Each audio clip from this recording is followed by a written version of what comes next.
Welcome to the Golden Feather. Grab a pint, a plate, and pick your seats. Your hosts, Vertek and Chibi Bree, are back from their latest adventure.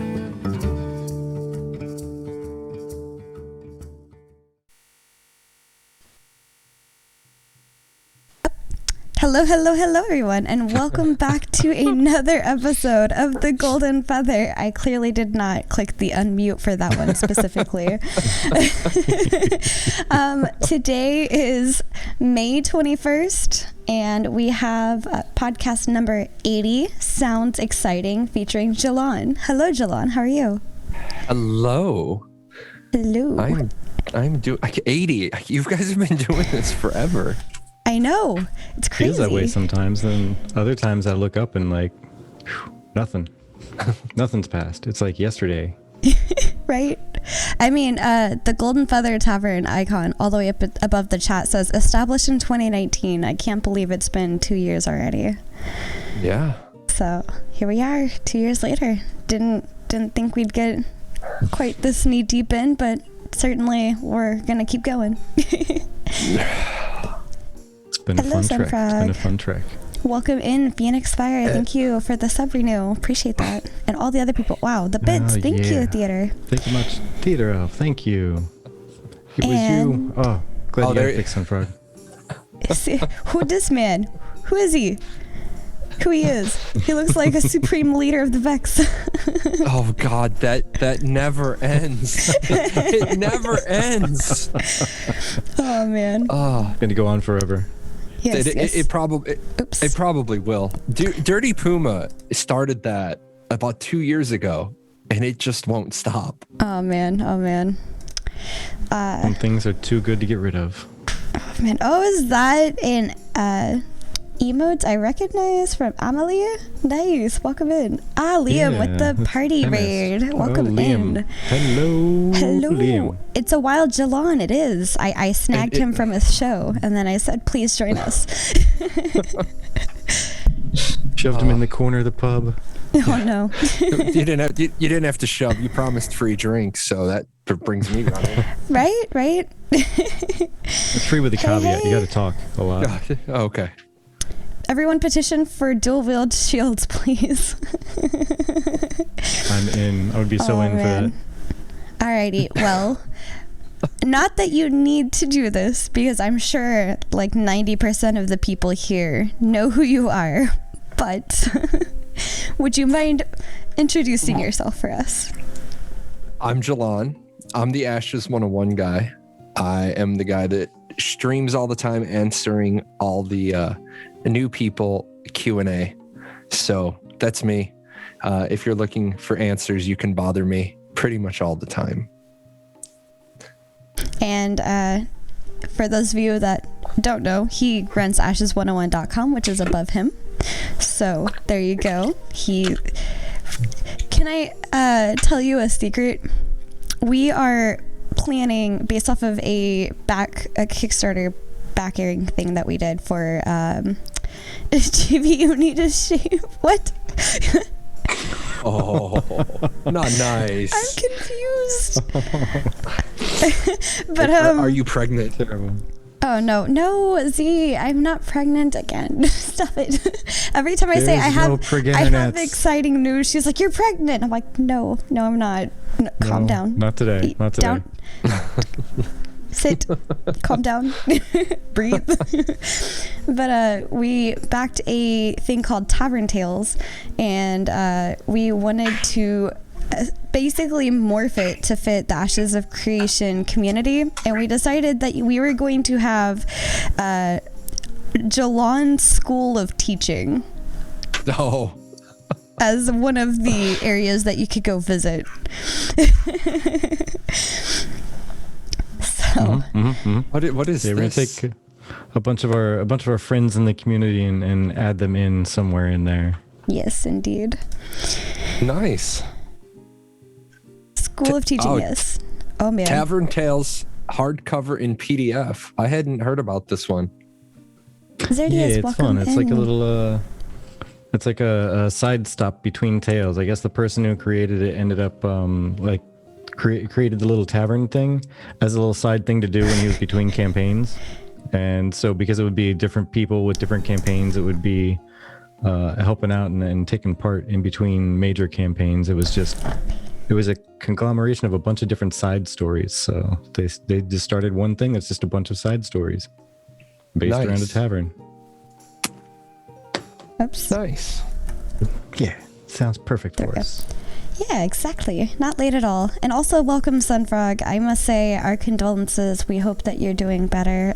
He lost his mother recently, so we are super happy to see you be a part of the chat again. And I felt really sad when I saw the news on Twitter. So thank you for joining us and feeling up to coming out.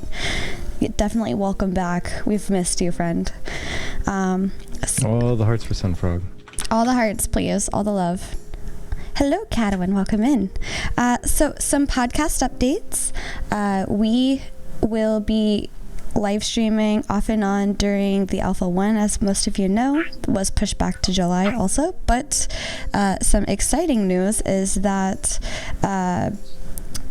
the Verbal NDA has been dropped, which is why this week's podcast is super exciting. Because for the first time in our podcast series here, we're able to chat about Alpha 1, because I think it dropped shortly after our last podcast. Yes. So as soon as we realized that, we were like, this will be exciting.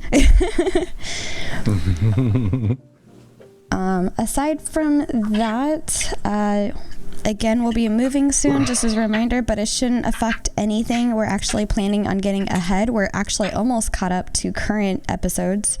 I'd say probably by July we'll be finally caught up if everything goes well. By the time Alpha 1 hits, everything will be loaded up to YouTube. Nice. Yeah. So joy. Wow, welcome in. Thank you so much, Zerdius. Oh my gosh. Appreciate you. And that just put us over the top. Yep. We hit that hype train next level. Get those Jahlon hypes out there for us. It's not my show, but... Oh, I love it. There you go. Yay. There you go. I love it. There you go. Hype trains are going. We're going to have to do something like that. Get us like the little bell that people ring at like restaurants and bars and such when someone's a big tipper. Yeah. Mm-hmm. Da-ding. Definitely. Actually, I got the choo-choo whistle idea from the hibachi place, believe it or not. Oh, nice. They make the little onion and they make it smoke. Yeah. And I was like, he pulled out a train whistle and I was like, yeah, he pulled out a train whistle. I was like, I need a train whistle. There you go. Inspiration strikes in the weirdest of places. Right? I've actually been to one hibachi, and it was the one that Vertek took me to, and it was fun. We were literally the only two people in the place, but it was still fun. Onion volcano, yes. Is that like a standard thing? Do they all do the onion volcano thing? Yeah, it's either a choo-choo or it's a volcano, or sometimes it's both. Okay. Yeah. I've never seen the choo-choo, so I'm excited. Hopefully we'll find one. Still try to get semi-trucks to hunt too. So we're homies for life. Hello. So we have ashes101.com for Jahlon, and he is also Paradox Gaming Network here on Twitch. For those of you that don't already follow him, please definitely go do that. He answers live stream questions prepped for the live stream for Ashes, right? So speaking of which, there's actually, we're going to be sharing that link here shortly for the live stream Q&A, but it's always interesting to hear you answering those questions, especially in comparison with how they chat about it on stream. And oh my goodness, the love is just pouring in. I'm trying not to get distracted. Thank you so much, August Jade and Theater. We appreciate all of the love. You guys are super sweet to us. Welcome in. Welcome to the tavern. But for those of you that don't know, Jahlon is the type of person that will track down the answers that are necessary. Like, if something needs to be like re-explained or like reconfirmed, he'll be like, can you explain this a little bit better, or can you just clear this up a little bit? Yeah. I think I feel bad for Steven, to be honest, because he is so excited about his project, but he forgets that everything he says is cataloged and recorded and dissected, and he'll have a little misspeak, and it throws the entire community into a tizzy. So that's kind of why I'm usually like right up in his PMs, be like, "Did you know you just did a 180 reversal?" And he'll be like, "I did what?" So there's been a couple of times. Yeah, it's rough. It's rough. It's easy to criticize him, but I mean, he's carrying 5.5 years of project management in his head. And then he doesn't, because you guys have had Steven on your show as well. He doesn't require you to submit your questions. He's taking live questions across 4,000 pages of game design. So it's easy for him to make a mistake. Yeah, I actually I know when we had him on, when he joined the call, I was like, "Hey, I don't know if you had a chance to look over that stuff, but we're going to be mixing up the order a little bit from, what we sent you." And he goes, "I haven't read any of them." Right. Not a one. Oh, all right. We figured you'd want to at least like screen out like, I'm not going to answer that, or I'm not going to. No. Okay, let's go. I think what you just said, though, he doesn't want to screen. I think that's a testament to the faith he has in the content creators that the shows he appears on, because he at any given point has the Robert Downey Jr. perspective to just be like, this interview is over, and stand up. And if you ask him a question he doesn't want to answer, he's going to just end the call, and you're never getting another interview. Thank you for the membership to my channel. Yes. I appreciate that. Sorry, that made me giggle. It just popped up on my screen like, "Has gifted you a sub." I'm like, "Oh, okay." Awesome. Oh, nice. You have a subscription to your own channel now. Nice. On my personal account. Right, oh my goodness. Right. Yeah, reluctant Raven. I don't usually trim my bears, but my beard I do myself. I actually did this right before the show. Oh yeah. Hello, Takeda. Literally, I already had Jahlon in the call. I was like, I gotta trim my face. Yeah, Jahlon was still like finishing up his stuff, and he's like, "I have them muted. I don't even know about breaking things or not." I'm like, "You're fine. You're fine." Yeah, I'm so terrified of technology. The last time I interviewed Steven, everything was great, and then just before the show, everything went terrible. And so ever since then I'm like I don't trust technology. No, it's gotten us a couple times. Actually, one time I think we started preparing an hour beforehand. We had everything all set up, and it still failed when she hit go live. Yeah, but that was the everything worst. Was ready. We were done. I was so excited. I was like, "I'm on top of it this week. I'm on top of it." And then OBS was like, "Nope, denied." Had to look for the lettuce. Oh no. Oh God, that's the inside jokes from my community. Okay, gotcha. We're gonna take that as it was hilarious. Yeah, hilarious. No sarcasm. So you ever been on a roll talking in the way the brain functions? I'm the man, the myth, and the lettuce. Where lettuce came from, I don't know, but we were aiming for legend. So. That's fantastic. So what do we got this week, guys? What do we got? Yeah, I was gonna say. So, the reason people are probably here is to hear more about Ash's stuff. So, yep. With the recent announcement. Yeah.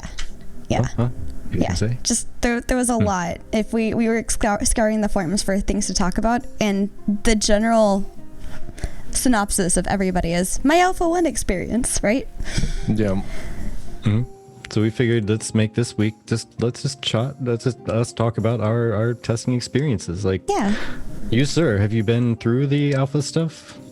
I spent most of the weekend on the alpha. Nice. And I had a blast. I wasn't expecting alpha testing to be fun, because alpha testing isn't playing, it's testing. But I had a blast over the weekend. I had a well, with blast me, until I love testing didn't. stuff. Until you didn't. Yeah. Which basically meant until we ran out of time and couldn't keep playing. Oh, yeah. Well, there's that too, yeah. But yeah, there was some fun times had for sure. But even though that's going to be the main part, now that we got everybody hooked, let's go ahead and talk about the small posts that we found everywhere. now that we fed you, but first. Now that we have your attention and we're snapped out of the talking about beards and lettuces, lettuce eye. So dwarven body poll, what's that all about? So this actually resonated with me because I've been hanging out in Aloha's stream lately, and she said that she usually likes to play dwarves, but she felt like the dwarven body was too stiff in Ashes so far with the way that it looked and it ran. And I came across this poll that people were doing about, like, do you think the dwarven body should be changed? And there were like a mixture of options. Option 1 was for yes, both dwarven races need to have this change. Yes, but only for Denier. Indifferent and no. And 42% of the people said yes, both of them. 35% said yeah, but only for the Denier. 14% were like indifferent, and 8% said no. In total, there was about 147 votes. So keep in mind, this is not completely accurate of all of the people that follow the Ashes community, but it was still interesting nonetheless. Apparently they had reposted it from the official forums to try to get more votes and thus more of an accurate representation of the opinion. Oh my gosh. Alrighty, goodness, guys. Thank you. IQ, welcome in. Thank you, everybody. Are we on level 3? What? I think you just finished. I think you finished 2. Oh, okay.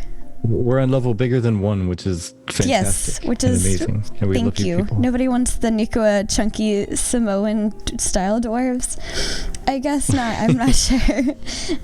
You see, honestly, with all the looking around that I've done at all the images, I haven't really paid a terrible amount of attention to the dwarven bodies. I know during some of the videos they looked more like your typical gnome appearance, I think. But I haven't really noticed anything bad outside of like that one where I saw it and I was like, that looks more like a gnome. But I haven't noticed anything undwarvenly about them since then. I think once they show off the chonk, when you can make them chonkier, people will be okay with it. I have seen people say that right now the dwarves don't look like dwarves, they look like halflings, and I can't dispute that. But they've already said that right now they're using a standard model, and then you are going to be able to put some chonk on your dwarf.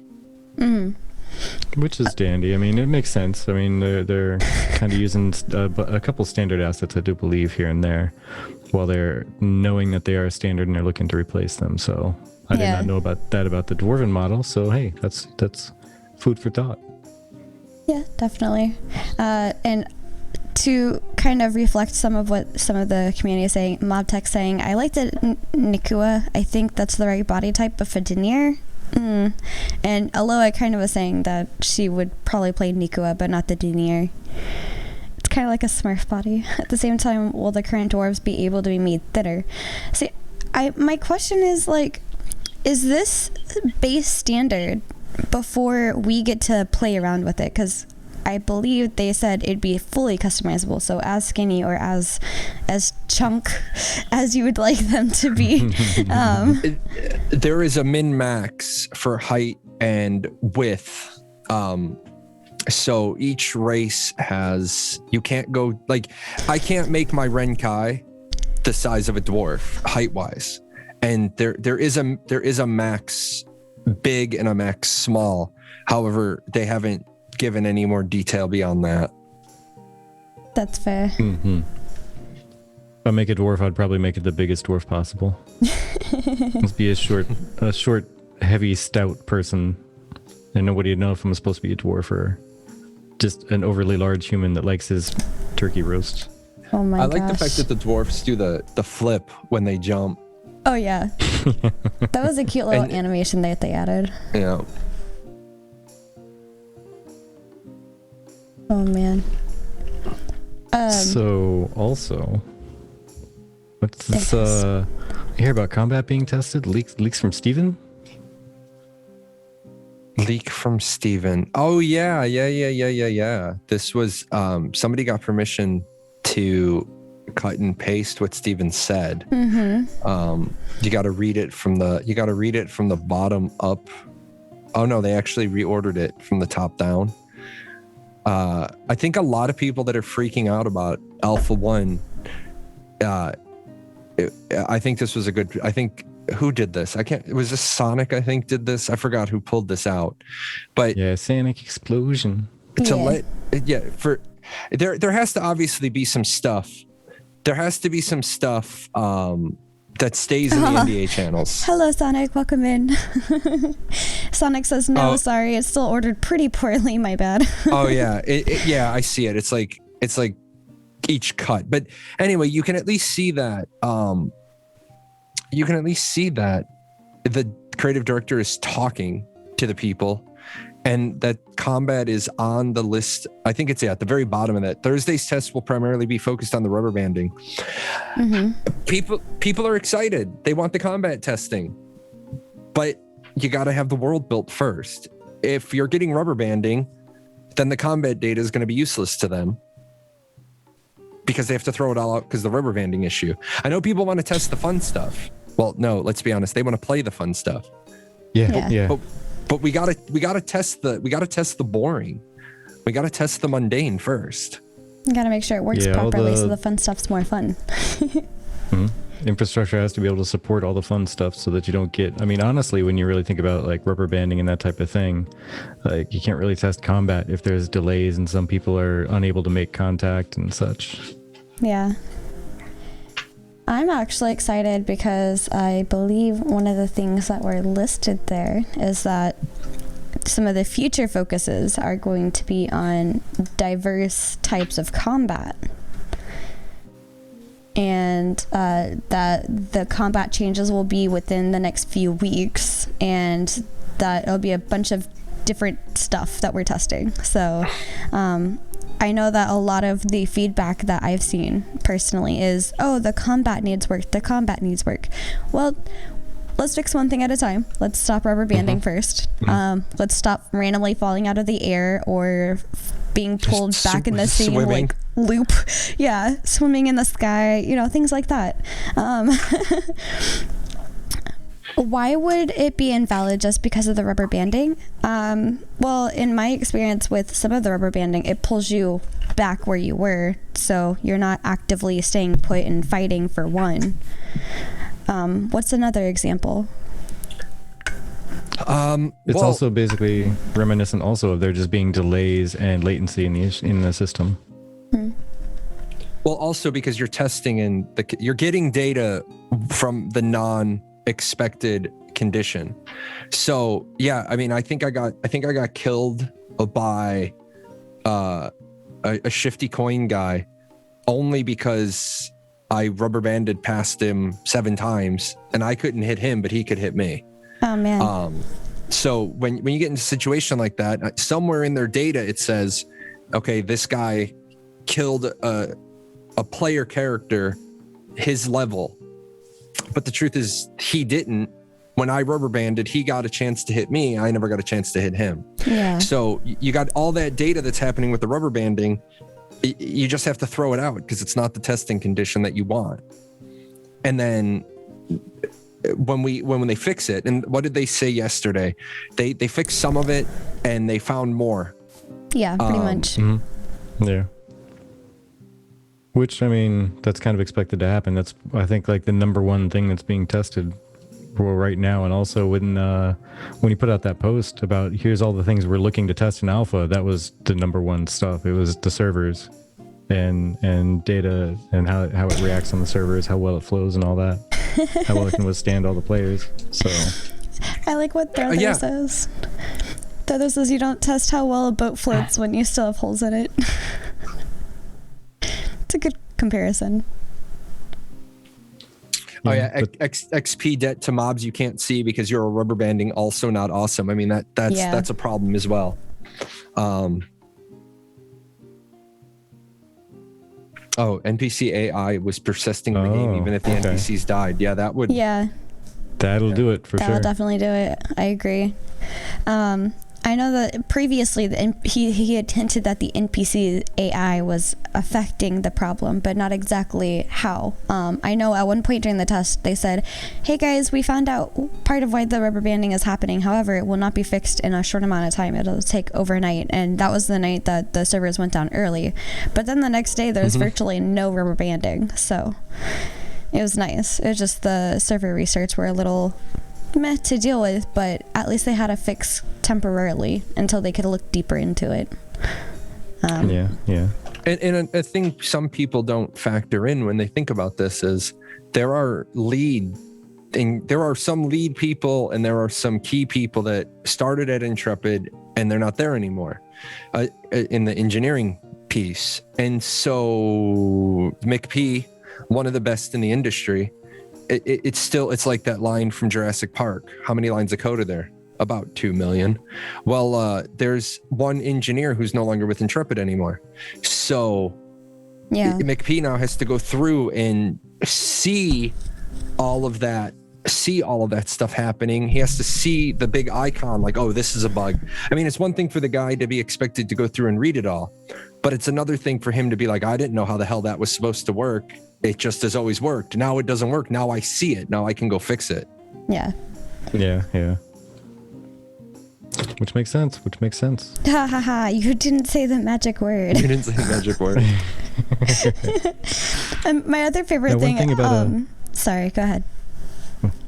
I was just going to ask, as far as on the list of snippets there from Sanic, as a style question, Jahlon, what do you think about the attacks and Q moving you forward while you're attacking? Should that be a thing, or should it still plant you in place? Or so, I'm going to say this. It's going to be the unpopular opinion. I think what we have right now is the result of a lot of people talking during APOC and Steven kind of listening to everybody during APOC and people saying, well, we want attacks to feel like they have weight. Moving forward while you're hitting Q certainly makes you feel like you have weight, but then it doesn't really work well for a combat MMO. So people got what they wanted and they don't want what they got. And Chili's, thank you so much for the cheer. So many bits. Much appreciated. I personally don't really like the whole Q thing. It feels like it takes away from what I'm used to with the fighting and stuff like that. And it felt like it slowed down my combat a little bit because of that. Also, I'm not used to having to hit Q in between spells. I'm used to using spells, and in between the spells, it would auto hit. Right. So having that reversed was very different for me. The E thing also. I was going to say, one of the things that I requested, because they had like a UI request kind of thing, is when you're running and you're sprinting, you have no idea how much stamina you actually have, or dodging. You don't know when you can dodge again unless you're mashing it until you can dodge again. Welcome in Chili's Tavern. Thank you. Chili's, thank you for the subscription. But the funny thing I saw, and that kind of going back to the boat thing, is in one of the videos. Oh my gosh. Thank you. Appreciate that. Holy moly. Hearts out to you. Definitely another round on Chili's Tavern. Blame Voga? Okay. Voga, thank you. Voga, you're blamed. One of the videos they had with the boat where they were talking about there was a hole in the bottom of it, but it was still like floating somehow. But in testing, a bunch of players jumped on one of the ships and it like turned upside down and it was like freaking out. It was just like not reacting properly. It was very funny to see that. Clearly that's something that they're going to be working on more of, but just reminded me from what, wow, there's so many things happening. Thank you guys. Reminded me from what somebody was talking about. That should happen. Yeah. It's fun moving the ship. Yeah, definitely.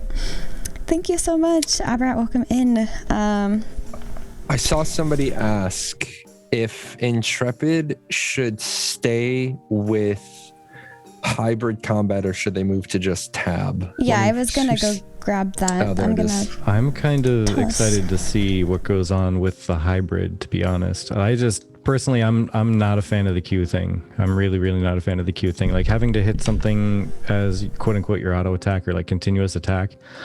I can see the idea behind it.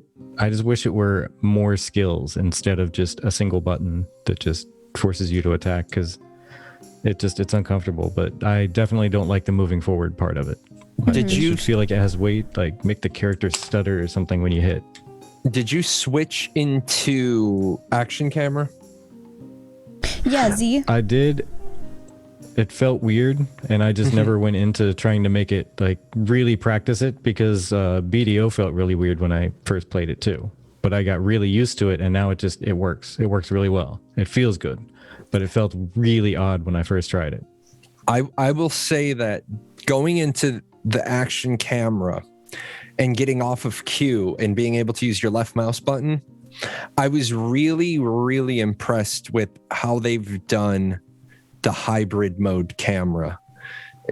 As a tab player, it worked really smooth. So I would highly suggest that anybody that says the Q thing isn't feeling really good, make sure to use the other camera next time and see if the left mouse button makes a difference. I think the left mouse button made it feel better, was a better experience. I did enjoy the left mouse button. It just, from there, I was already used to using left and right mouse buttons to move forward. Oh. So then that was what was kind of stopping me at that point. I was just like, oh wait, now I can't run with like the mouse. I mean, to be fair, I was doing the typical tester thing where I had like a burrito or a sandwich in one hand and I was trying to fight with the other, and I have the Naga mouse, so I was using the number key on the side to fight. So because I couldn't do it one-handed, I was getting a little frustrated. But I mean, I was doing my own testing, I guess, at that point. I mean, that's the coveted burrito pass fail. Yeah, exactly. Mm-hmm. You know, the only reservation I have against the system that they're currently using is that when you're in the action camera and you have to aim the reticle, and if they're going to be basing damage based on where that reticle is aimed at, it's going to force you to put the camera in a certain mode, which could totally be disadvantageous in certain battle situations. Like, I can understand facing forward and being behind your character, but if you need to aim the reticle at someone's head all the time, you're going to be always like on the ground aiming upwards, unless you can move that reticle around a significant degree. But then I think it's going to feel weird. But again, I haven't done a lot of actual testing on it myself, so that's just me theorizing. Remember, headshots were removed for the MMO. Okay. So there are no headshots. You'll never have to aim at somebody's head. Hoo-ha. That's good to know. Yeah, sleep well, Mac. Thank you for joining in, Mac. Ha! I just did it. I was going to do it in one go, and I did it. Mac. Yeah. I'm grabbing your question, so if we don't answer it right away, don't worry. I'm screenshotting them and putting them at the end of this so that we can definitely get back to it.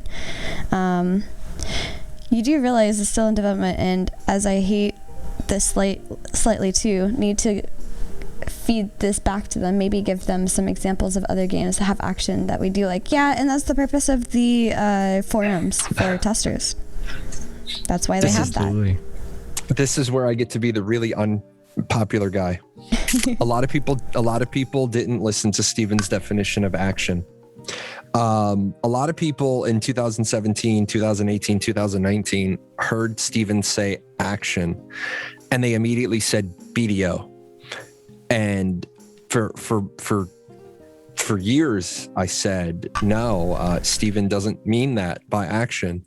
And so back in 2019, during that 4-pack of interviews that we all did, like all in the same week, I asked Steven what action is. And Steven's definition of tab is any action that you need to have a locked target. Whether how you get to that locked target is irrelevant. It doesn't have to be the tab key, but if you have a locked target, that's a tab ability. But action isn't BDO. Action is ground reticles, it's off-center AoEs, it's frontal cones. And if people are waiting for that BDO combo system, or they're waiting for the ESO heavy light with active blocking went away, I think, about a year ago. So they made a lot of decisions based on the data they got in APOC, but they're not looking to make an action game. They're really, I think, dialing in to make a tab enhanced game. Yeah. Yeah, and that's the thing, because like I got that one. even Elion, you played the recent test thing, right? Mm-hmm. Mm-hmm. Yeah, that even Elion has action targeting, even though it's not necessarily like BDO feeling. I was very reminiscent of WildStar, actually. That's even what I said. Like, it's like they copy pasted a lot of stuff from WildStar, like a lot of it, and I loved that fact because I was already really used to WildStar and I loved the game. So absolutely, yeah, felt good. Some of it, I could see the WildStar reminiscent stuff, especially with the hoverboards. But welcome in Last Prodigy. Some of the things that I actually like is Steven said that if you're moving, however, when you use an attack, it will not interrupt your movement. So basically, if you're standing in place, the Q attack will be a full body attack that moves forward slightly. I know that kind of bothered me. He did say you'll only move forward with Q if you are not using WASD, but I remember using some sort of weapon and just going like past the person I was trying to fight, and that was like frustrating me a little bit because I had to keep spinning around and like try to fight them again, and I'm already not adept at PvP, guys, so that just adds to the frustration a little bit for me. Even at PvE, if I'm trying to hold a couple enemies as a tank, I need to make sure that they stay up in front of me. And I'm sure there's going to be some class like, I don't know, the rogue, that's going to get damage bonus from being behind somebody. And if the tank keeps walking through the pack of enemies and turning around and walking through the enemies and turning around, that's no good for anybody. Yeah. Spear did that occasionally.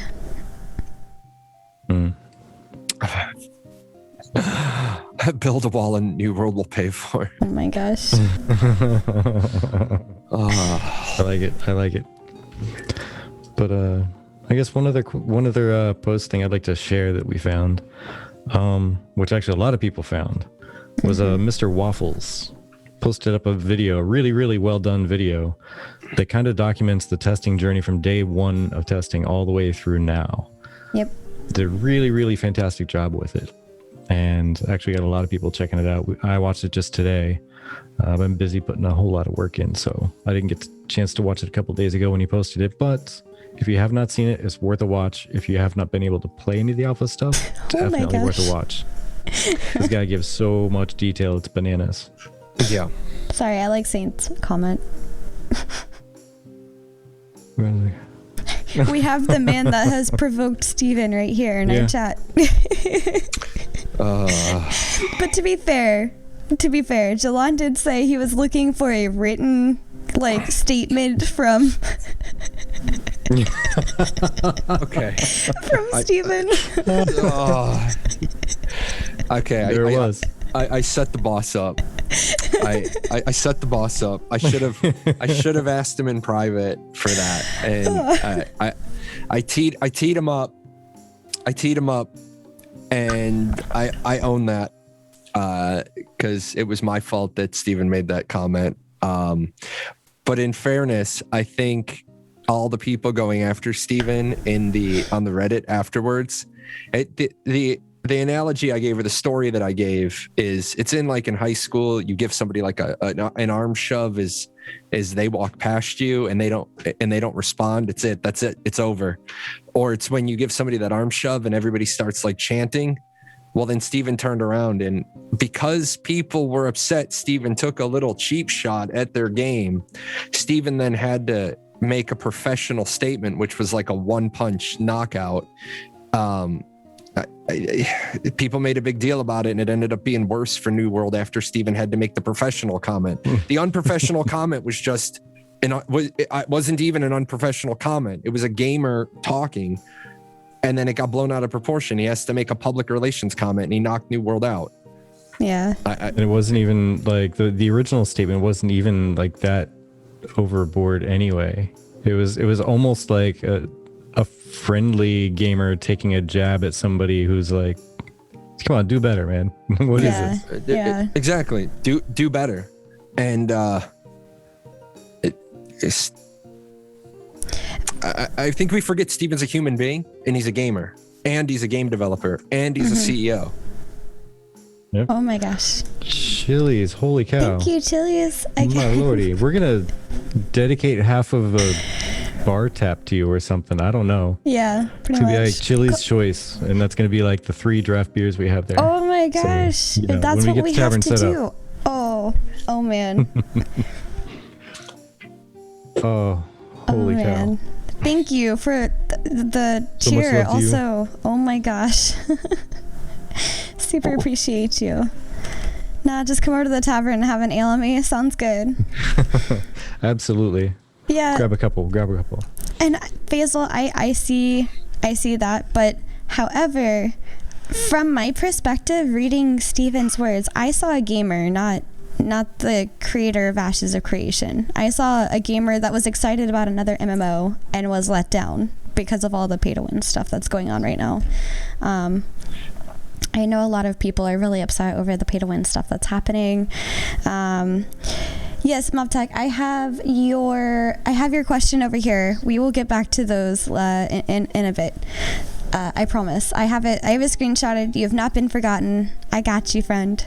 But yeah, I mean, I do understand, as somebody who does represent a company, it has been a little bit difficult to separate yourself sometimes, because you're seen as the person that is Alpha 1 and is Ashes of Creation and is Intrepid Studio. Like, all of these things he represents. And it just, from my perspective, I would like to see somebody be able to be a person and not their business at all times. Like, I, as Brianna and not Chibi Bree or the Golden Feather, sometimes will say things that don't reflect Chibi Bree or the Golden Feather. Fun fact. Yeah, believe it or not. Close. Yeah. I just put BREE because I got tired of being called Brianna growing up, because apparently my mom says I was supposed to be a boy. She was going to name me Brian, and when she found out I was a girl, she just added an NA to the end, and so I hate being called Brianna. Sounds like Brian. Some part it says banana. Banana. I used to be called that when I was little. That you should have, right there. You should have never said that. No. That's gonna turn into a meme. That's gonna turn into an emote. Oh man. Sorry. Oh, man. By the way. And my secret artist is in attendance, so I can already tell that there's gonna be a chibi banana emote coming. Hey, I like chibi nana. A chibi nana. A chibi nana. I like it. Gosh. I already get called amazing. Chibri, so it happens. Yeah, Chibri. Brian Banana with a beard. There you go. Oh my gosh. Yes, Chibi Banana emote. Brie Nana. Oh man. We've killed chat. And, okay, back on topic. Chibri. And yeah, Chili's, don't worry. Neither Chibi nor I are gankers, so I don't know who Morgana is, but they will not be ganked by us. Yeah, if anything, I'd probably be healing them as I see them running for their life, and then probably get ganked myself. Unless their name is Red, in which case I might jump them. But I may not. I'll I'll just be in run bounty the other hunter way. mode, so it'll be expected. Morgana was the mayor on Norlon T3 note. Okay. So, yeah, we'll get to that in a moment, actually. one of my favorite things, and I brought this up in Jahlon's stream as a viewer, but one of my favorite things that is about Ashes of Creation to the core is the differences between servers. And that was very evident during this testing phase. But we'll get back to that in just a second. Shall we touch real quick on the Ashes news and then start answering some questions? Yeah, start getting into talking specifically about our experiences. That works. And then while we're doing that, I might pop up things like Ambiguous's meme and some of the other picks that we have. But rolling straight into the Ashes news, we have the live stream Q&A forum or thread up. So if you guys would like to present your questions, that is where you can go. Hello, client. Welcome in. Make sure that you do that soon because they will close it. And Jahlon himself will be going over these questions and answering them next week, right before the live stream, right? Starting on Monday, because we're already at we're already at almost a full page, 2 pages. Lots of questions, and I mean, this is great because we're actually able to talk about it, so there's more information coming to the community. For those of us that can't, we would love to show you stuff, but I'm sure Steven and Maggie and Intrepid have a nice tasty little video for you guys. Hopefully filmed more than an hour before the show. Yes. Well, to be fair, we were pulled into the dragon raid, and then my personal least favorite thing about Ashes right now is the character collision, because they're like, okay guys, line up in a row, and I'm like, I can't move. I would love to. Right. I can't move. No. Welcome in Spiral Rush. Sorry. Not 30 minutes before stream. Exactly. Yeah. No, just better yet, live. Let's do it live. Let's do it live.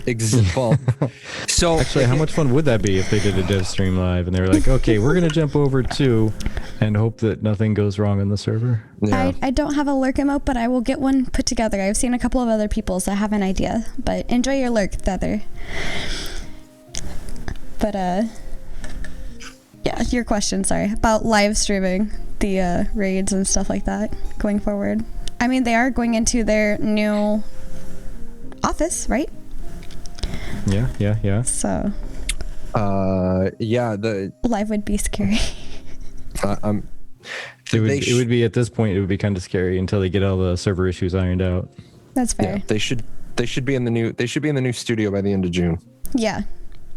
But I'm just saying, like, during the Alpha 1 stuff, like, can you imagine them live streaming, like, end of June before we get to open up with the non-NDA stuff, them live streaming from their, like, perspective areas? So I don't know I'm if they just have thinking, it separated. I'm just remembering that I have a standing invitation to the new studio, but they didn't tell me how many guests. I should bring one of you with me, and we should just show up on the doorstep, be like, here's my invitation. Yeah.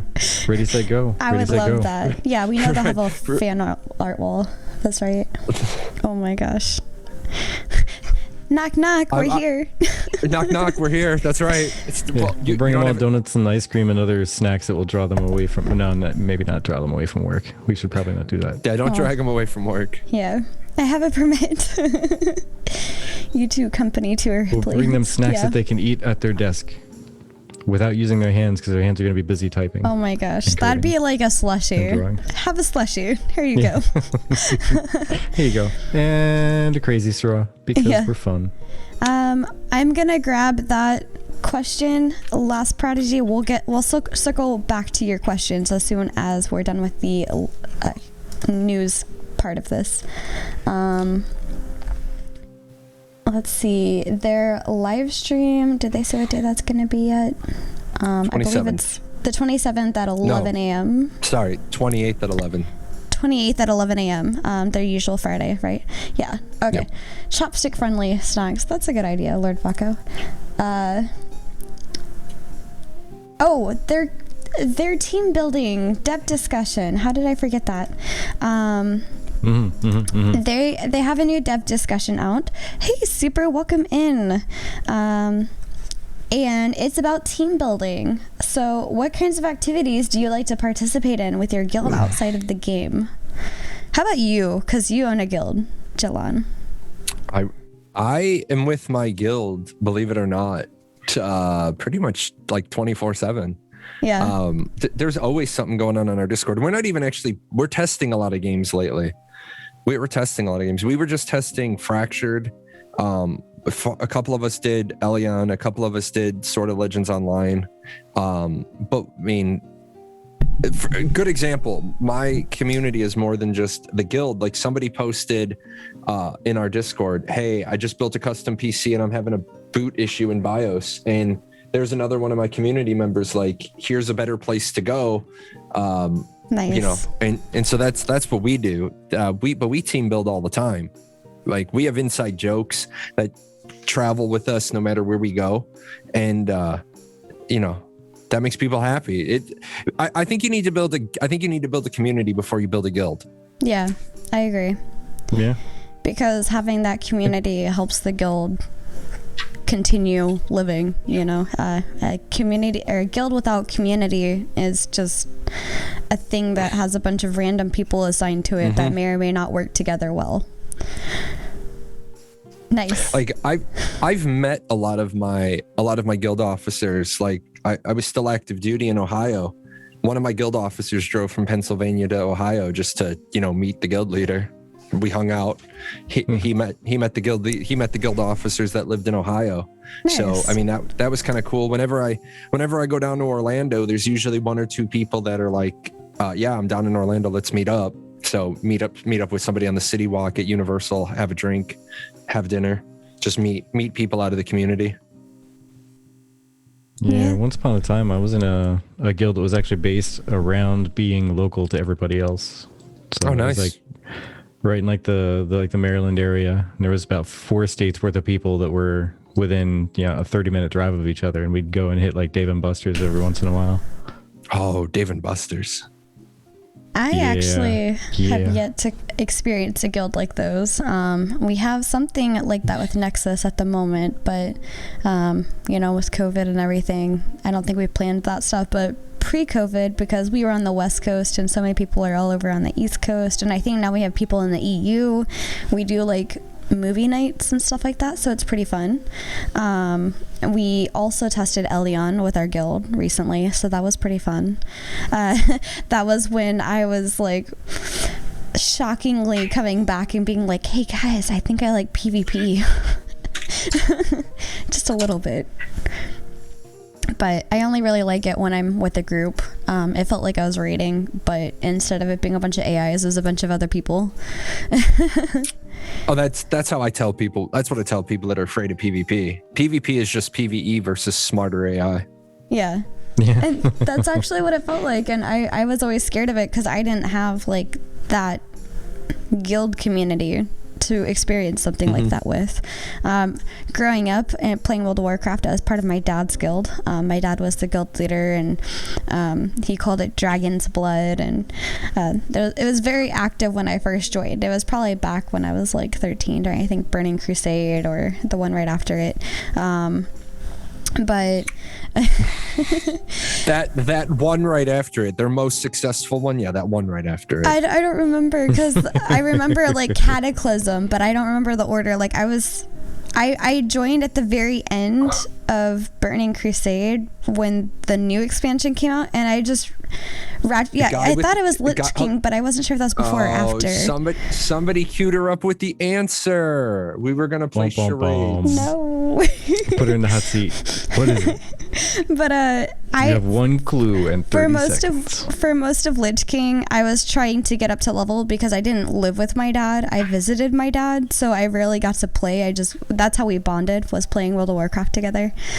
So I would try to power level myself up, and by the time Cataclysm hit, I finally hit max level. Nice. So yeah. Bree the murder bunny. Oh man. Whoa. Oh man. You're evolving, apparently. I am. I went from banana to a bunny. To you, but you're growing stronger, or at least more angry. Oh man. But yeah, I think having that community and that team building, team gathering stuff is really important. I think it's important in real life work situations also. Having that team building exercise as a bunch of devs and stuff like that, it really helps. And also it makes you feel, I guess, closer to your coworkers and in a different way, helps you work together and communicate, you know.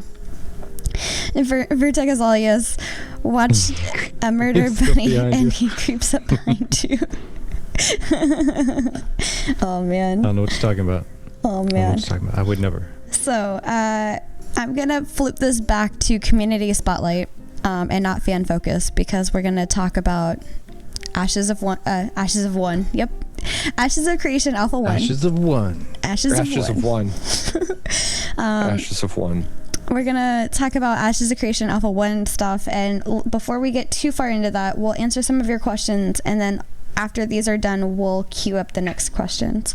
So MobTech says, question for the testers: what was the audio like?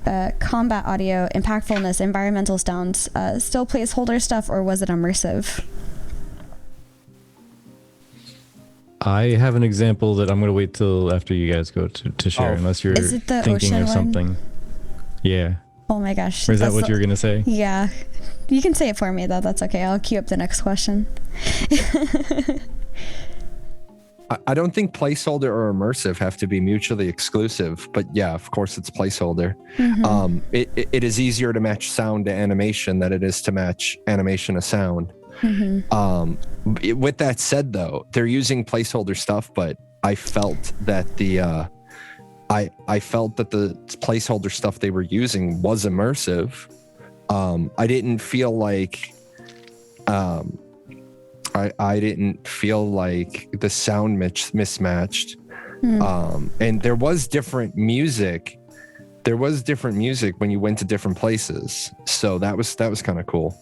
Yeah, I agree. I actually saw a suggestion that the town mayor be able to adjust, like from a specifically curated list of songs, what song is playing in that node region, or like what types of music, I guess.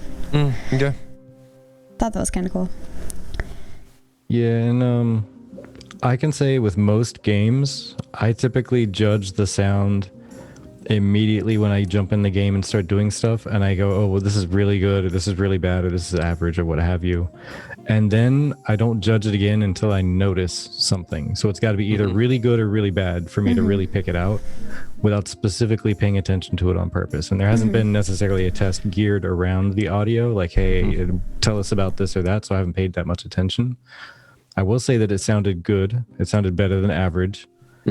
And they did really well with a few things, like, I don't know if it's going to be the audio they move forward with, but it should be, at least the audio balancing. But there was one point specifically where I was walking across a map. We were going purposefully to go from one point in the map where you start at to the farthest side we possibly could before we started doing any kind of killing or any kind of whatever. We just wanted to go all the way over there. And it required going across the ocean, or I guess the bay. It is whatever, the body of water. Either way, it looks like an ocean because the water is freaking magnificent right now, let me tell you. But before I had gotten there, I was still running through the mountains, and before I could see it, I called over to Chibi. I said, oh my gosh, you got to listen to this. I could hear the ocean waves still outside of my viewpoint. And I'm walking around a mountain and walking around a nice big rock, and then I suddenly start cresting over a little bit of a hill, and I see a Nikwa village hanging out there, and the ocean just starts getting gradually louder and louder as I get closer. Yeah, and the first thing that he tells me, I was gonna say, the first thing he tells me is like, no, don't look, wait. And then he runs back to like the beginning when you can barely faintly hear it, and then lets me look at the screen and then asks me what I heard. So that's why I was saying this is the same thing that I was gonna say. Continue with your story. Yeah, like I knew I was coming up on the water. I knew where I was going. In previous tests, I'd gone there before, but in this one specifically that I'm talking about, it actually got the hairs on the back of my neck standing up. It was kind of tingling, so to say, because it was just really well done. Whether it was crafted to be like that or accidental, it worked out really, really well. Like the distance that the ocean carried was perfect. Yeah, for me, I feel like that kind of relates to ESO. I don't play ESO. I don't own ESO, but Eloa, who I watch play in the morning sometimes, because when I'm waking up, she's streaming, so I might have her in the background as I do some coding or whatever. One particular morning, I was coding, not looking at her screen whatsoever, and suddenly I hear like a thunderstorm, and it sounds like it's above me. Like, just the directional audio that is in this game was just bananas, and it reminded me immediately of the ocean situation. It sounded realistic to where I am as a person in the game, and if this water situation is any indicator for what we have to expect, I have to say I'm expecting some high things. Yeah, happy face here, mate. Once say is off for me. Nice. Yes, ESO is good ambient noise. I'll give it that. Yeah. But it was enough, kind of like Vertex said, you either notice it because it's really good or really bad, and it was enough to like draw my attention away from coding. So, yeah. But hey, Bartek, welcome, by the way. Yes, Thanks by the for way, stopping welcome by. in. Last Prodigy says, question, so you can buy the alpha and beta codes, but they're expensive. I know y'all might be biased, but do y'all think it's worth the money and or isn't gonna just die in beta? Two big worries of mine and a few friends. First off, hello, Lost Prodigy 13, welcome in.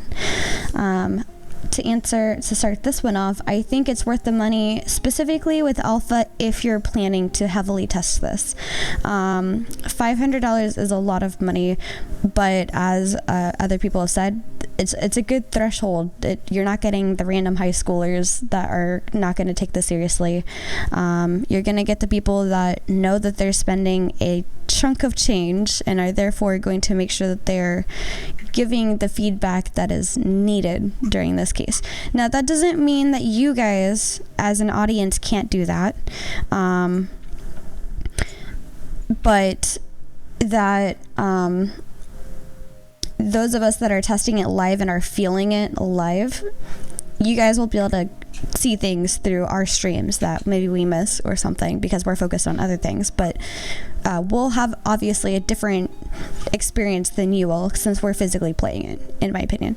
But is the alpha one for just playing? No, but if you really want to help to give direction to the game and make sure that the game comes out as bug-free as possible, I think it's worth it if that's what your aim is, because that's the point of the alpha 1.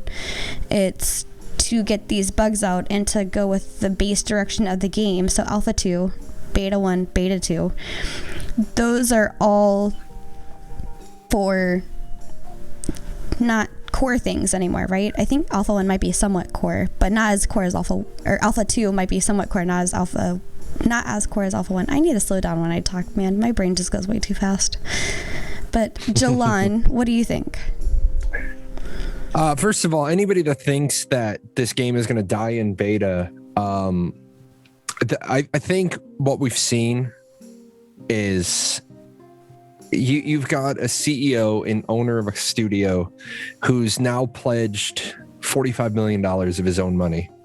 He originally pledged $30 million of his own money for the core viable product back in 2017. A couple of years into development, owning that 9-month delay, owning some of the fuck ups, he pledged another $10 million of his own money to make sure that the year-long delay, that they didn't have to scramble for that. And then he turned around and he recently said he thinks that his out of pocket is going to be another $5 million. This isn't like a Chronicles of Illyria where the developer doesn't have that cheddar. I mean, Steven has it. The background research, Steven has it. John has it. They obviously wouldn't be committing that kind of money if it was just going to disappear in beta. So if that's somebody's concern, I mean, Steven is a smart guy with money. As far as the alpha and beta being expensive, Let me just tell you, on Friday, I saw people talk about it wasn't worth their time. It wasn't worth their time to fight with the rubber banding to get to a spot where they could teleport to the other continent and then continue testing. That's the reason why the threshold is $500. People who say it's not worth my time. Well, that's exactly what it's worth your time. You were told by the creative director, this is a task. This is a charge. This is a calling. Yeah. Friday sucked. 20 minutes getting to the ferryman. Saturday sucked. Rubber banding, getting to the ferryman. But that's what today's testing, that's what yesterday's testing was about. They got that data. Now let's make some changes. We're going to do it again. I mean, we're going to do it again next week. We're going to go through the same embrace the suck. But if we don't do that, we're going to get to launch and some ESO players are going to remember you had rubber banding at launch. Mm-hmm. Do you want rubber banding in testing or do you want rubber banding at launch? Because I want it in the testing. I want it gone before we go to a showcaseable product. Yep. Agreed. And that's kind of basically my sentiment on everything as well. Is it's not a lot of money if, one, you like the game and you want to support it. For two, if you like everything else that comes in the packages, because let's face it, you're not spending $500 for an alpha key. You're spending $500 for helping ensure that the game can proceed with development. For two, all the other little goodies that are in the package, all the cosmetics and et cetera, and game time and embers to spend on other cosmetics once the game launches, and all that stuff. So you're not buying just an alpha key. Yeah. But if you want the game to succeed, and you have Bartik made this point also in chat there, the expendable income. Like, don't spend rent money and eat noodles just to get into an alpha that's literally about testing. Right. Don't do that. But if you have faith in the game, you have hope in the game, and you want to help it succeed, and you're dedicated to testing, and like Jahlon said, you want to actually test the features, then absolutely it's 100% worth it. But if you're not 100% convinced that it's worth it already, watch some other people in the alpha, when it goes non-NDA and they can stream it. That'll be your testing, so to say, is watching what happens. Maybe you can catalog some bugs as they find them.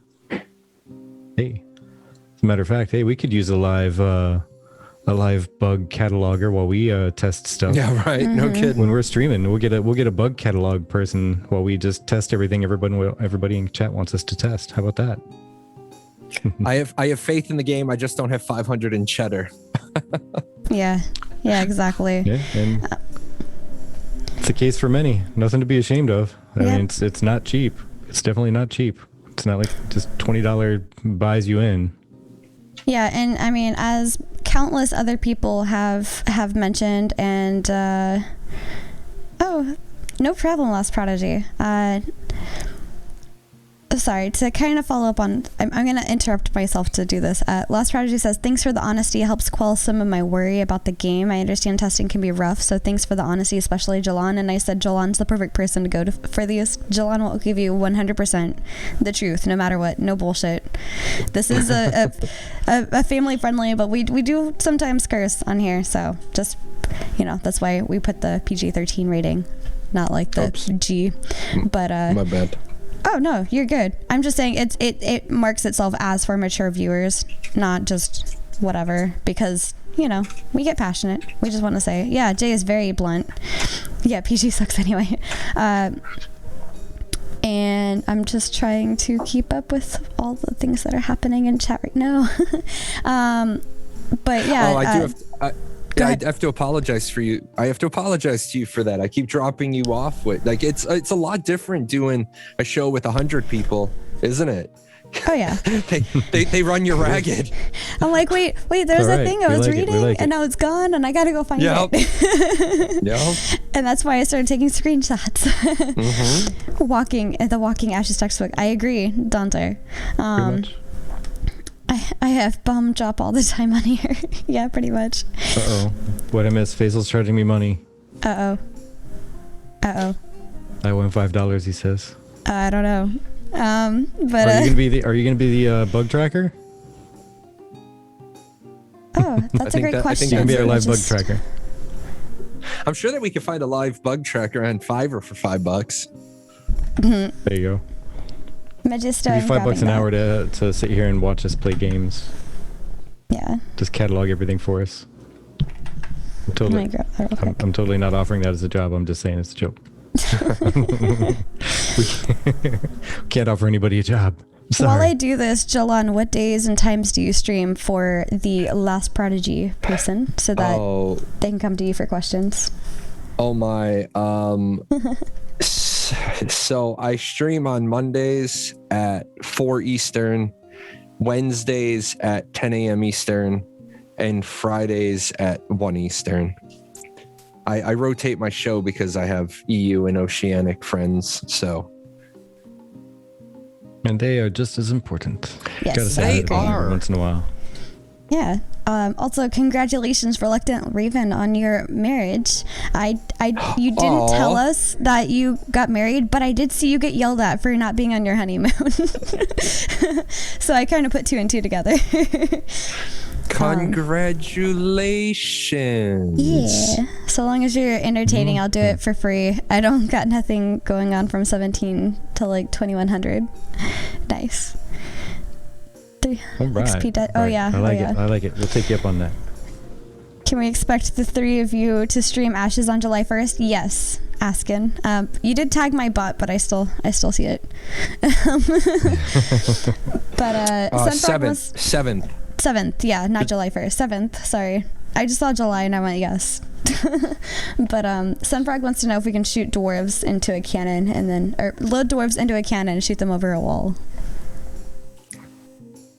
Unfortunately, there's no gunpowder in the game. So, by technicalities, the answer is no. But I would love to see them put into a catapult and launched. Yeah. Can we put them in a clown outfit first? One of those giant rubber band things, slingshots, just like everybody pulls back and then let's go at the same time.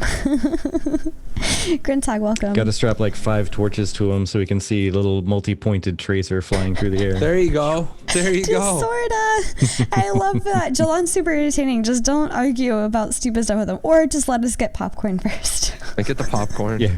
Give us a warning. Stupid question in 5. Oh my gosh. Last Prodigy asked, are there Tolnar race in the alpha or beta? Currently in the alpha, no. The Tolnar Those are planned beta, right? No, the Tolnar are scheduled for Alpha 2 on the original timeline. Yep. However, the original timeline is pretty much gone at this point. It's kind of like that one episode of Community. Nobody really knows at this point what the timeline is. Yeah. The next question is for Vertex. I'll let Vertex take that. Oh, what? Huh? Who? Oh, From yeah. St. Gabriel. St. Gabriel, you said, I hope Q&E can be used for a strafe. That's how I do on Final Fantasy XIV. Yeah, that one I actually wanted to comment on, but we were on a totally different topic, so I didn't want to derail us. But yeah, I prefer not even using Q&E for strafing myself. I usually like hitting, like, most games will let you push like the right mouse key. Mm-hmm. And you'll keep your camera still, and then your left and right, like your W and D will end up, or not W, D, A and D will move you strafing. That's how I usually like my strafing to go. It feels intuitive after so long. But then again, I also use a Naga, so I have all my action buttons right there. I don't need to worry about hitting my number keys or Q and E for any kind of activity at all. Yeah. You will be able to bind anything any way you want. One of the nice things about Unreal Engine 4 is that the key binding is included with the base game. So you can bind pretty much anything to anything. Now, you will have to keep in mind, you will have to leave yourself a key for that basic attack. But if you wanted to swap Q off to be strafing, because I'm trying to think, guys, did we have strafing right now? Well, yeah, because A and D is strafing right now. Mm-hmm. Well, it depends on which camera mode you're in. True. It depends on which camera mode. Yeah, but you'll be able to change the binding any way you want.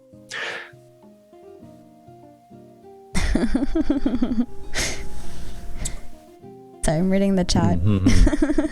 Yeah, see, that's one thing I have liked is how they've said that there's going to be a lot of customization with stuff, and I really, really want to see them play that part up, to be honest. Is customizing the UI and customizing all your keys being fully open. That would be fantastic to me, because I'm big on most of the add-ons I ever use in any game that has add-ons are always the adjustment of my UI. I'll use 3 or 4 or 5 different add-ons for that alone. Yep. I think in WoW at one point, before I figured out I had an addiction and I dialed back, I think I had like 70 add-ons, and at least like 30 of them were all for the UI, different components of the UI. You know what impressed me is Sword of Legends Online impressed me with their UI. It was a lot like Final Fantasy 14. And the nice part is that you just take a screenshot of that stuff, you just pass it on to the developers and they see it.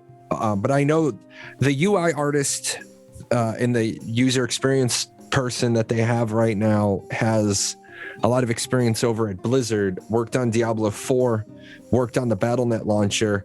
So definitely they brought the right person on if you're going to want that level of customization for your user experience, your user interface. I like it. See, this is why we keep this guy around. He has all the information about random stuff like that. Not just the cursory on the surface. He has the deep stuff. I secretly stalk all their employees. Well, I don't think it's secret now. You've kind of announced it. I've announced it. Last question for now. Magisto AOC says, I have a question, something that has been on my mind. What can we do as a community to combat white knightism and the toxicity that comes with it? The Ashes Discord used to be a good platform to offer suggestions and to have cohesive conversations, but it's turned into a place where it's tough to have a normal conversation because of the people who believe one thing and they think that they are always right. I will add my own tidbit of saying that I feel like kind of the opposite is the true on Reddit, because of people that are supporting the game. I've seen a lot of downvoting for those types of people, and so we have the people that are like, no, Ashes until death, and then the people that are like, Ashes is a scam, I don't care what you say, you're excited about it, you're wrong. It's a very weird situation for me as a reader to be in. I'm just like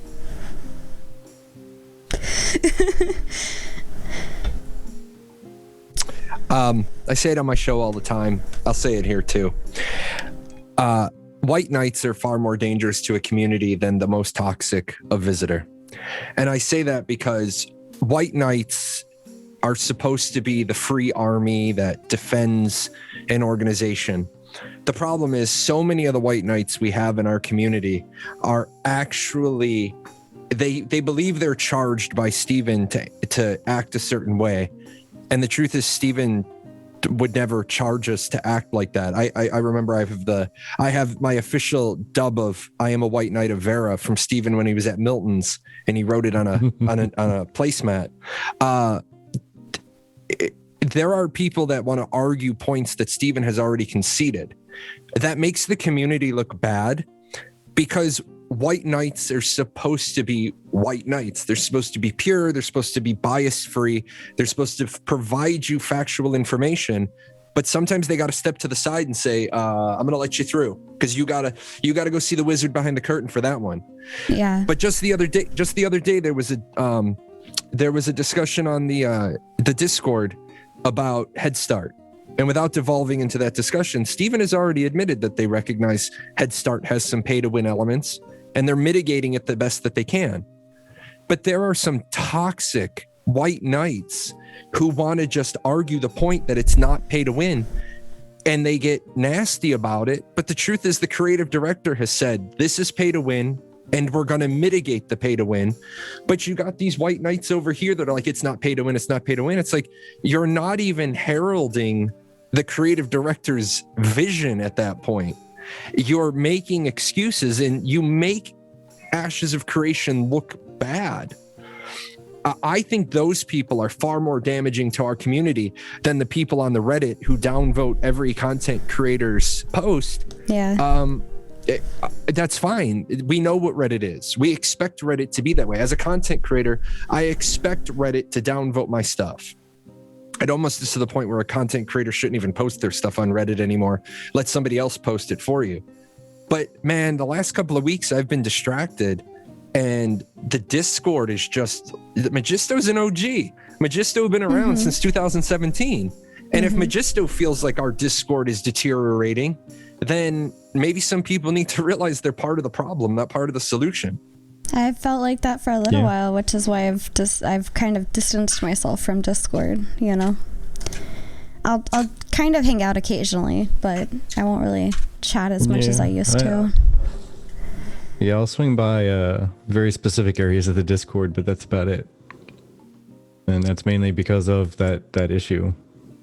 And I'm not sure what we can really do about White Knights. It's like saying, how do you get rid of people that want to say that WoW is always going to be a better game because, and insert any reason, it's not going to happen. Like, some people are just going to be so set in their beliefs and think that they are, and as Jahlon said, like they've been tasked by the overlords of whatever game or whatever platform or what have you, that, you know, they believe in it so fiercely it can't possibly be wrong. Because as soon as they're wrong about something, then everything collapses or something. I don't know. I don't pretend to understand their mechanisms driving their character. Well, and then they don't understand the detriment that they do. My guild isn't on the official Discord in force. There's a handful of my guild on the official Discord. Once they did the announcement linking, that the announcement linking will go from their 3 channels into my channel, my guild said, you know what, I don't need to be there. If I want to have a discussion about Ashes of Creation, I'll do it on the community Discord. I don't need to be on the official Discord, which is sad. It's really sad. And they point out key people. They're like, I just don't want to see that person. I just don't want to see that, because they're wrong all the time, but they never stop talking. And I was like, that's okay. We got our community Discord. We got the forums. We can talk there. Keep it positive. Keep doing the show. Beat down the trolls like a game of whack-a-mole. Yeah. The last time I think I actually actively was typing in the Discord was back when I was trying to set up Party of 5. And then some rude person decided to essentially mock me or make fun of me, or tell me essentially like, if you're looking for guild or whatever, like, you're in the wrong channel. And I'm like, no, I'm looking for different viewpoints, you know. And Vertec went to try to help me, because I'm not really used to that stuff, so I got a little bit flustered naturally, because I wasn't doing anything wrong and I didn't know how to respond to something like that. And then essentially Vertec got called a white knight for me, because I was freaking out and didn't know how to deal with that. And I was like, I didn't do anything wrong. I don't know what to do about this. But essentially that was like the last time I really participated, because I didn't really know how far those veins went, you know. And isn't that sad? You run one of the most successful podcasts for Ashes of Creation, and the way people responded to you, you almost don't want to be on the Discord for the game that you love. Yeah. And I don't get people. That let them come to my show. Let the negative people come to my show, and they can have their discussion, and then because I can tolerate them, and then I get yelled at by Z. or Loring. Z and Loring have to pull me to the side probably the most and be like, Jay, play nice. Oh, Z. But Z doesn't like pizza, so I can't trust Z. Z doesn't like pizza. Yeah, that's some other comments. Yeah, F off is a good response. Block and ignore. Yeah. And she goes, stop it, my feelings. Aw. I think you hit her in the feelers. I'm sorry. It was just more like, you know, I'm still learning, you know, how to deal with these things, because again, Ashes of Creation is the first game that I actually got involved with the community. Like, I've never wanted to get involved with a community like this before, and so I was super excited to. And yeah, I'm learning, you know. I'm like this like baby socialite on the internet, right? So I have to learn how to deal with these things, and I've gotten better, you know. Getting some thick skin at least. Yeah, getting some. But We'll get you learned. if you guys don't mind, I'm swapping over to a different view for the fan focus, and I have to fix my camera again. But I want to plug our Discord, because one of the things that help us grow as a podcast and as a stream is your feedback, and we have a feedback channel. So if there's ever anything that you would like to give us feedback wise on what you think would make the stream better, please definitely come over and do that. It helps us out a lot. We don't know if you don't tell us, kind of thing. But free the frog pie. It's true. And just like Intrepid, we do listen to everything, and we take it to heart and see what we can do to fix up our stuff to make it more enjoyable. Yeah. Askin, I don't have gameplay right this second, but I can definitely get it. I was going to show off some of the art while Jahlon and Vertek kind of chat about their experiences in Alpha 1 specifically, because we haven't actually done that yet. We've answered some questions. And I will say my overall experience is probably going to be different than others. I was playing a little bit before Vertek, because he's been working really hard lately. And Nice. and basically so there's a point where you can choose to drink poison, and I drank it, and then I died. But at the same time, I was being attacked by NPCs, so I assumed that I died by the NPC and not the poison. So what do? I res, I go back, I drink it again, I die again. And this time I put 2 and 2 together, and I'm like, oh, the NPCs are dead now, so the poison killed me. And then I looked down, and like shortly later, I had like 80% XP at level 3. Oh yeah. So leveling glorious. was so glorious. slow for me, and I hated it, because I essentially, like, when I was killing things, it looked like one enemy was 1%. So I had to essentially kill 80 enemies to finally start leveling. I kind of gave up and went to a different server, a different character altogether. It was gonna be faster. So that's one thing a lot of people aren't used to. They're not used to leveling to level 20 taking days, not minutes, not hours. That's gonna be a rude awakening for some people. Yeah. Yeah, Definitely. It's gonna take a little bit of time. Honestly, if there's one thing I can say about some of the things I'm learning about the game right now already, even in this stage, is the questing is going to be neat, guys.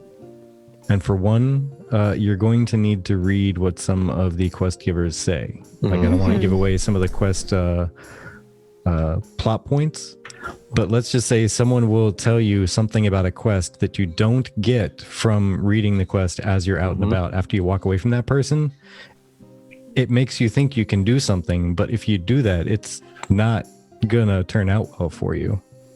Yeah. So You wouldn't mean like Bree not reading the instruction manual for the ritual right next to the quest giver Well, that see, gives to the be crypt. to be fair, I read the cleric ritual. I have no idea whose ritual the poison was. Ours was the book. So I was like, oh, it's another interactable. What does this do? just trying all the rituals. Yeah, Let's just I don't know. I was just I was excited to interact with more than one thing, and I was like, I'm gonna try this. I'm gonna try that. Yeah.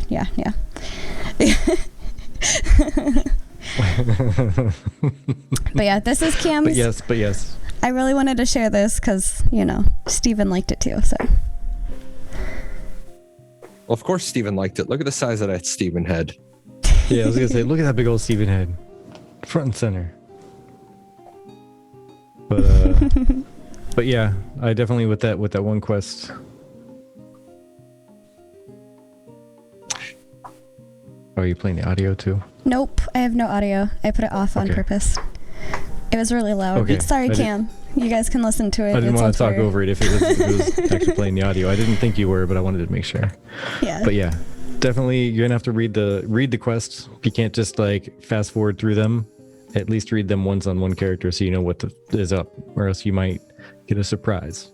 Yeah, definitely. Did you talk to the? Oh, hold on. Without ruining it. Did you discover where all the bad guys are coming from? Did you find the quest giver that explained that? No. Did you find the old lady who was upset about her shipment? I did, but I didn't complete that quest.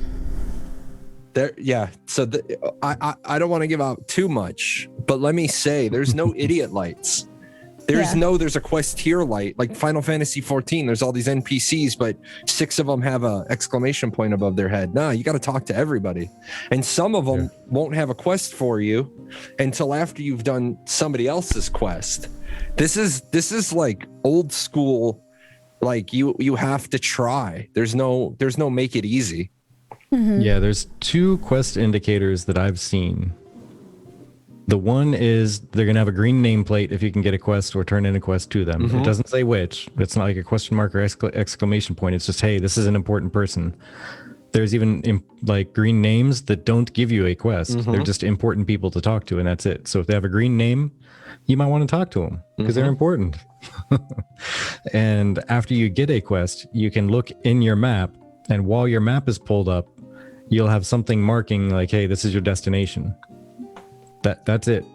Like there's not like a trailing thing on the ground that leads you there. There's not like anything on like a bright glowing arrow or anything. You literally have to pay attention to, hey, so when I was talking to the quest giver, I had a mark on my map where to go. You have to keep pulling your map out to look at where you're going to make sure you're on the right track. Yeah. Any idea how much leveling up will be tied to quest in comparison to just mob grinding and ignoring them? I mean, I felt like I grabbed more XP from questing, but I feel like that's a little hard to tell at this early of a state, considering a lot of the higher level mobs had 400 HP and so did the lower end mobs. So well, yeah, that was all placeholder, and they annotated that. Yeah, I mean, it was also funny to have like a level 1 with 5k health, and you're like, what? Well, there's also the fact that you have to understand that right now, at least, they are amplifying and adjusting and tweaking around all the experience levels and everything to make for a better testing environment. It's not even how it really is, so it's really hard for us to really gauge how they compare directly right now. Yeah. But like Chibi said, for current situation, even though it's definitely not representative of live play, it's more worthwhile to just do the quest. And I believe Steven is on the record as saying that for the launch build, if you want to grind, you can grind. If you want to quest, you can quest. But because they don't want to create a meta. So it's also one of the things my guys were talking about is what's most XP efficient, what's most gold efficient, and then what's the good balance. Sure, you could go the mob grind route, but unless you're going to run back to town every time your backpack is full to get the gold, remember, mobs don't drop gold. So there is sure, I blitzed to level 32, but now I don't have the gold I need to buy any gear upgrades. Now I have to go do something that's purely gold income. So we're going to have to figure out what is best. What is best, Conan? What is best? Essentially. Yep. The only other thing I had, and these are going to be minor tweaks, obviously, but things like I felt like the mana replenishment, like the whip, didn't really replenish as much mana as I felt like it could have. I felt like I was constantly out of mana for some reason. As a cleric? Yeah, but I also didn't have like, apparently a lot of us other testers have like the know-how of how to get like this and that and the other, but the thing that I was going to talk about earlier about our servers being different is we finally got a level 3 node 2 hours before the test ended, and to top that off, we technically had a level 3 node multiple times before that. It just kept de-leveling, and I had to reach out to Maggie at one point. It was like, hey, are the nodes supposed to de-level? And she said no. I was like, okay, well, there was red tents and now there's blue tents, and I was going to talk to this person, and I was like, okay, let me go kill some mobs to get some like essence so I can sell it to get gold, and then I'll come back and get that weapon that I really want. And nope, I came back and the town had de-leveled. Yeah, you were on the server with the automated node problems. Yeah, we were on Nimue, and basically at one point I think Naala leveled up, and we ran out there like, oh yeah, we saw that leveled up to Crossroads. Let's check it out. Ran all the way out there. It was nothing but a dirt road. So yeah, and like Ashes of Error was pointing out there, like there was a weapon damage was weird, and that's something I even reported in the feedback area. Granted, I put in like 80 hours of work in the past week, so I didn't have a whole lot of time to do some testing. But the testing I did do, I said, hey, so there's this thing, right? Like there's no clear path of progression at this exact moment, even though it's alpha, but it was, hey, test progression, cool. You go and you pick up stuff in the store, and it was kind of like that. The only indication you had of power was money, but even that only went so far. Yeah, that's fair. But I mean, everybody's running around with long spears though. Yeah, and I mean that's that whole. I understand that people want to have the conversation about combat, but I've tried all week. I've tried to drill it into people's head. The conversation about combat is irrelevant because it's not. Everything is placeholder because they need it to be engaging enough that we'll spend 18 hours in over the weekend so they can get the data they need. I've specifically said all week on my show, I said on my video recap, I said, this wasn't a content test. This was the server deployment and performance testing, part of that 15 paragraph letter Steven gave us. Once they know that works, then they'll give us the new combat. Especially since, like I said, if you get data that's not representational of your testing environment, you basically take all the data and you throw it out because it's like, you're great, we gathered volumes of data, but now we fix the rubber banding. So all that data doesn't matter. Now we got to go get good data. We got to go get representational data. Yeah. Which Wednesdays. Yep. I'm in for it. That's the other thing is they did announce that originally it was Thursday this last week, which I missed out on, but that's okay.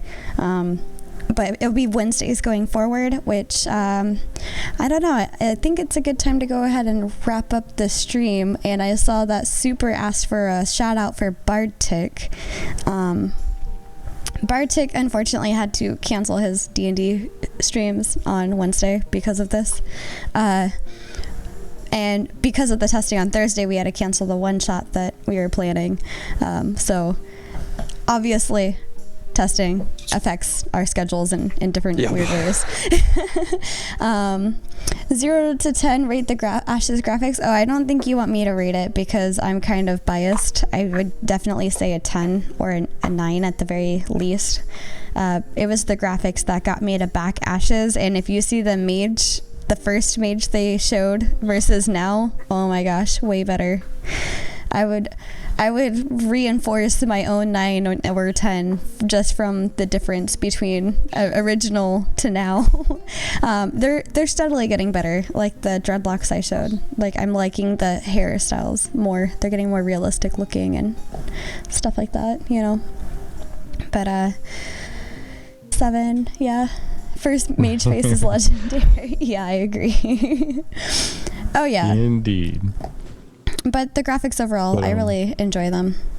But yeah, I'd put them on a 9 as well. Yeah, that's fair. What about you, Jahlon? What do you rate the graphics? I rate the graphics at a 7.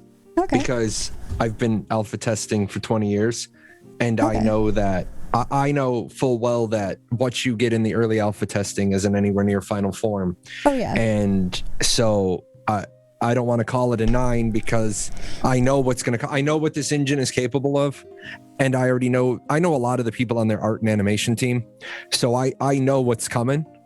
And if you're calling it a 9 or a 10 now, you're going to have to call it a 14 at launch. I certainly plan to, because it was back at Kickstarter when we saw somewhat as close to this as possible then that I was like, that is the game I'm going to back as my first Kickstarter back ever. That one. Plus I have to say that I've known Michael Bacon's career since Duke Nukem.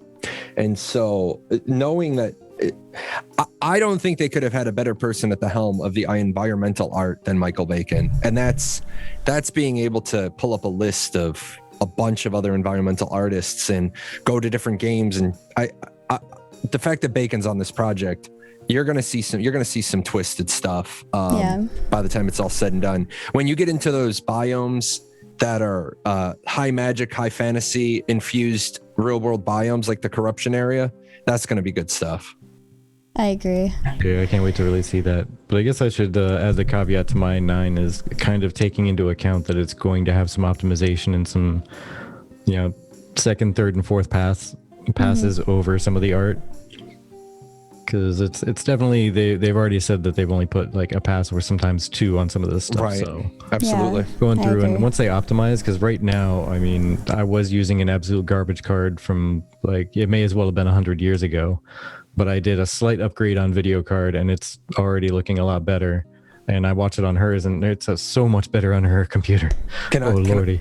Can I just tell you that Ashes of Creation on a 3090 looks like sex on a stick? Wouldn't doubt it. I was looking at just buying an Alienware computer, like just sucking it up and like financing an Alienware computer just so I could actually get a decent video card without paying, what $3,000 it is for a 3090 on its own at this point. Yeah, something like that. Because it costs barely more than that just to get a whole entire freaking computer with the 3090 in it. Yep. It's gotta suck it up and have the Alien logo on there. Although I wouldn't get an Alienware. If you're going to do that, go to Origin. Yeah. Check them out. Good to know. Wow, did we just do like an hour and 42 minutes? Yes, that's why I was saying I think we should go ahead and do our wrap up. But let me actually hide the background here. How long? Oh my God, today's been so long. I know. You stream a very long time. I'm so sorry. The time flies. This is exactly what I said it was. It's like on a Friday, after you're done at the university, you pop over for a drink. I just looked down. I was like, wait, we've only been live for 42 minutes. Why is she doing? Oh, it's been an hour and 42 minutes. Yep, a little bit longer than that. Or do another hour. We're all still here. Okay, Sunfrog. I think Jahlon has a family to get back to. I do have a family to get back to. Yes. So as my wrap up, I just kind of wanted to say, Bartik is planning on doing a one shot this Sunday. I'm not really sure what time that's going to be. Bartik, if you would like to go ahead and let me know for you three, because the stream was awesome. Oh, thank you, Cash. You're sweet. Thank you. But I don't know if Sunday's happening. Okay. Keep an eye on Bartik's Twitter and stuff so that he can tell you when things are happening. He does, if you're interested in D&D, he does an Ashes of Creation themed one shot. Which is super fun. I made a Frognar for it, by the way. Yes. It was a lot of fun. I tried my best to do something. I actually posted my video and somebody's like, with all due respect, like not to dig on you, but why did you use D&D Beyond or D&D 5e for this? And I was like, because I was asked to. If you read the description, it says I was invited to a one-shot D&D campaign, so that's why I used it. But the flying lion butterfly in that footage always cracks me up. Yeah. So check him out. He's doing Ashes of Creation themed one shots in D&D. I agree, Bartik, I do. And Jahlon, when are you going live again? You said Monday? Monday, 4:00 Eastern. Yes, and we go live every Friday at 7 p.m. Eastern time, 4 p.m. Pacific time, and we plan to stream Ashes of Creation during the non-NDA section, and our way of going through that is you guys coming and telling us what you'd like to see us test out while we're playing. And sometimes Vertec will be here playing on it and I'll be playing on my own, or vice versa. But come check us out. Come check out other people. Help give feedback for Alpha 1, because as many eyes as we can get on this early on to put out opinions and thoughts, the better we can make this game early on. without much more, Jahlon, thank you so much for joining us, and we always love having you on. I know it's hard because you stream right before we go live. It's like one of my favorite things to do is be on the Golden Feather. Yay. Aw. And if you guys haven't We love already, check having out ashes101.com if you're new to Ashes of Creation. He has a lot of good information there. Oh, that was a weird graphical blip that was in the video. But yeah, thank you for your questions. Please continue to join our streams and ask us, join our Discord and give us feedback on how we can make it better, such as, playing video from the most recent updates. But any last words as we leave? Thank you, Dante. I need to go before my wife kills me. Okay. Then I'll make it short and sweet. I will say thank you, everybody, for your time. It's very precious. You do not get it back. You could have been doing anything with it, and you spent it with us. So we're greatly appreciative of that. Yes. Have yourselves a happy day. And Hello, Kat. Sir Jahlon and Kat, thank you for stopping by the stream. See you next time. Bye. Bye.